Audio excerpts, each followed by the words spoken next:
الحمد للہ والصلاة والسلام علی رسول اللہ۔ جب توبہ کرنے والے کا حرام مال حلال کے ساتھ مل جائے تو اسے کیا کرنا چاہیے؟ سوال کیا گیا ہے سگریٹ اور تمباکو کے نفع سے حاصل کردہ مال کیا کیا جائے، اور اسی طرح جب اس نے حلال طریقہ سے مال کمایا ہو تو اسے کیا کرنا چاہیے، رہنمائی فرما دیں۔ الجواب بعون الوہاب۔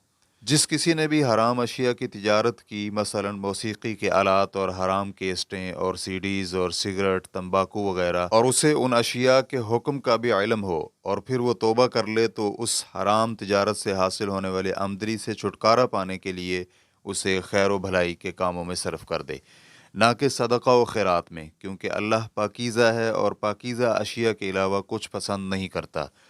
اور جب حلال اور حرام مال خلط ملط ہو چکا ہو، جس طرح کہ اس دکاندار کے مال کی طرح جو اپنی دکان میں سگریٹ اور دوسری حلال اشیاء بھی فروخت کرتا ہے، تو اسے اس حرام مال کا اندازہ لگانا چاہیے اور اسے خیر و بھلائی کے کاموں میں صرف کر دینا چاہیے، حتیٰ کہ اس کے ظن میں غالب طور پر یہ آ جائے کہ اب باقی مال حرام سے صاف ہو گیا ہے۔